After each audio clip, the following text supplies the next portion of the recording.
bonjour à tous, bienvenue sur la chaîne de l'Examen Crypto. Nous sommes aujourd'hui le mercredi 22 mai 2024, 13h27 à l'heure à laquelle je fais cette vidéo. On va faire un point sur la crypto Injective qui est en train de pousser pas mal, ça fait plaisir. On l'avait pas mal anticipé, je rappelle que je vous avais fait une vidéo juste avant le pump et on va regarder justement quelles sont les prochaines targets, est-ce que le pump est terminé. Bref, installez-vous confortablement et on démarre. On démarre avec Market Cap qui est en position 48, on n'a pas trop bougé, mais sur la semaine, on est sur un gros mouvement haussier de plus 28%.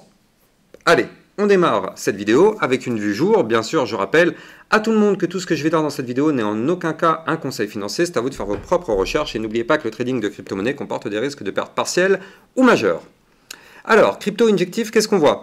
On voit que là, on a poussé, c'était ici, eh bien, le 20 mai 2024. On a poussé, on a fait un très joli mouvement haussier, on a cassé la ligne de tendance baissière qui est ici et on a cassé par la même occasion le range par le haut. Donc le niveau clé qu'il fallait breaker, c'était ici le haut du range à 26,48. Donc c'est chose faite. On a eu notre clôture jour au-dessus du niveau clé. On a donc effectivement breaké le range par le haut. On a été chercher mes targets. D'ailleurs, je rappelle que je vous avais donné ici la première target à 28,03 qui correspond à la moyenne mobile 100 périodes, 200 périodes. Et du coup, on a été rejeté. C'était un des scénarios évoqués, parce que je rappelle qu'après la cassure d'un niveau clé, effectivement, on pump, mais qu'est-ce qui se passe derrière? Vous le savez, si vous êtes habitué à ma chaîne YouTube, vous savez ce qui nous attend. Il nous attend le pullback. Et donc, du coup, c'est ce qu'on a commencé à faire, vous le voyez. On a effectivement cassé le range par le haut. On a amorcé une phase de retracement sous forme de pullback. Et on pourrait revenir rechercher les zones de support. D'ailleurs, on est revenu chercher le premier support des 27,13. Pour l'instant, ça a l'air de tenir. Si ce niveau clé y tient, bon bah tant mieux, le pullback n'ira peut-être pas plus profondément. Si ce niveau clé ne tient pas, eh bien on pourrait revenir pullback, le haut de l'ancien range qu'on avait breaké par le haut. C'est ça qu'on appelle justement un pullback. On casse un niveau clé, on le reteste pour voir si ça tient ou pas, ou si malheureusement c'était une fausse cassure, réintégration du range par le haut, pouf, on s'effondre pour aller chercher le bas du range. Donc là, c'est justement avec ce pullback qu'on pourra voir dans quelle direction on pourrait aller si le pullback se valide ou pas. Néanmoins, là, pour l'instant, ça tient sur le petit support des 27,13. Donc, pour l'instant, tant mieux, j'ai envie de dire, tant mieux. Si ça ne descend pas plus profondément, eh bien, tant mieux. Si ça lui plaît de faire le pullback sur ce niveau clé, pas de souci. C'est un niveau de support, ça tient. Maintenant, si on veut monter, qu'est-ce qu'il faut faire? Eh bien, il va falloir breaker déjà ici la résistance des 28,25, premièrement. Tant qu'on ne break pas cette résistance, c'est inutile d'espérer quoi que ce soit. On ne montera pas plus haut. Comme ça, c'est clair, net et précis. Tant qu'il n'y a pas de cassure de résistance, on ne monte pas. Si maintenant on arrive à breaker cette résistance, qu'est-ce qui va se passer? Eh bien, on partirait potentiellement à l'abordage de notre résistance qui se trouve ici, avec ce point où formé le 20 et 21 avril 2024, qui se trouve à 29,73. Donc là, ce serait notre prochaine target à aller chercher, ce qui pourrait nous former un plus potentiellement 7,39%. Et si on continue de pousser, on pourrait revenir rechercher des zones clés de résistance qui se trouvent notamment ici à 31,99, voire même 35,19. Donc ça, ce sont les prochains niveaux clés à venir chercher en cas effectivement de pullback validé avec rebond cassure du dernier plus haut. On pourrait former par la même occasion ici une sorte de tasse avec une petite anse comme ça sur le côté, figure chartiste de retournement haussier. Boum, on casse la ligne de coup et on y va.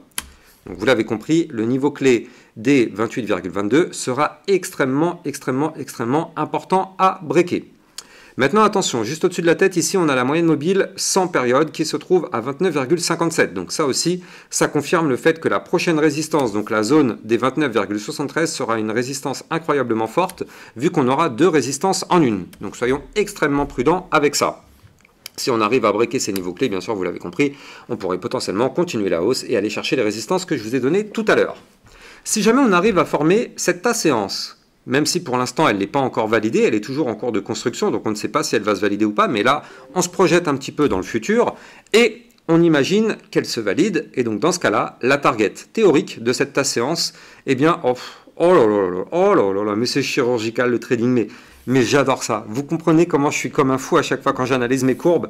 La target de cette tasse-séance, eh bien, elle se trouve pile poil à la résistance que je vous avais donnée tout à l'heure, les 35,19. Donc là, comme quoi c'est ultra chirurgical, ce sera vraiment un gros niveau clé, les fameux 35,19, parce que ce sera la target de la tasse-séance et ce sera aussi une énorme zone de résistance.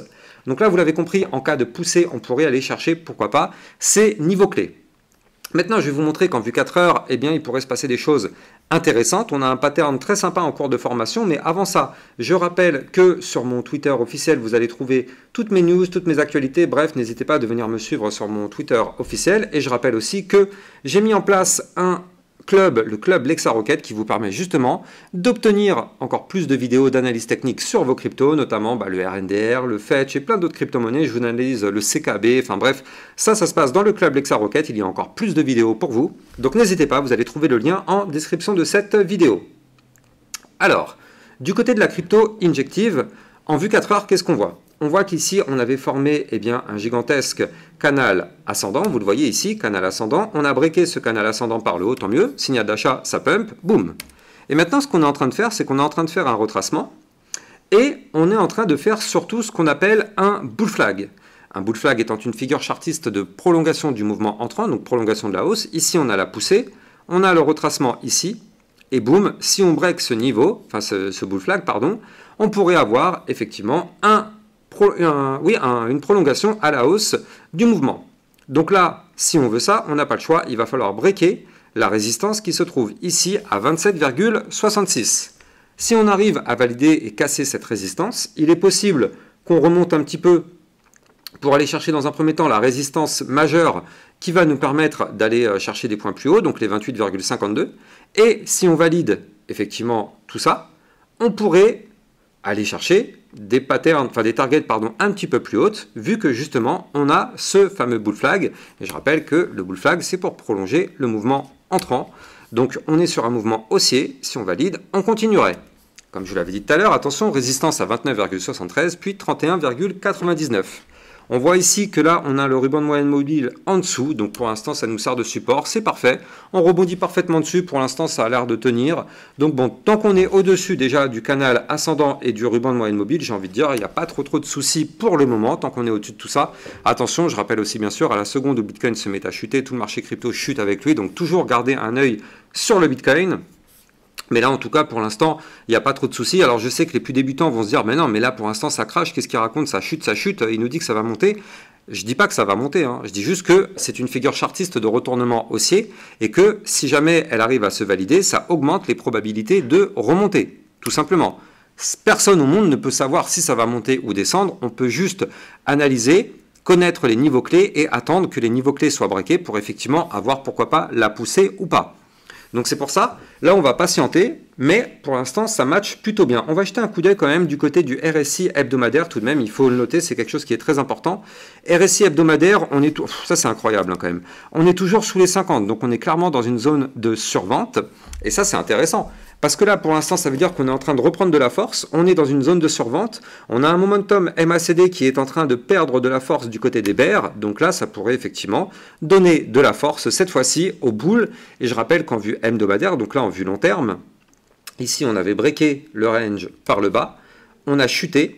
On a été chercher le 0,786 Fibonacci à 21,37 $. On a rebondi dessus, c'est une belle zone de support, boum. Là, l'idée serait de remonter, chercher pourquoi pas les 31,99 pour former le pullback du range qui avait été breaké ici par le bas, vous le voyez, ce qui nous formerait un pullback parfait. Donc, il y a quand même pas mal d'indications qui pourraient nous montrer que notre crypto injectif pourrait vouloir remonter. Encore une fois, on n'a pas de boule de cristal. On patiente, on attend de voir si effectivement on arrive à valider tout ça. Mais ça pourrait sentir bon. Mais là, il faut bien se dire qu'on arrive quand même sur une résistance très importante, la 0,618 Fibonacci à 28,09. Donc, est-ce qu'on va réussir à breaker tout ça? Suspense. En tout cas, j'espère que vous avez kiffé cette vidéo. N'oubliez pas de liker, commenter, partager. Et j'ai plus qu'à vous souhaiter une excellente journée. Je vous dis à plus tard. Ciao, ciao.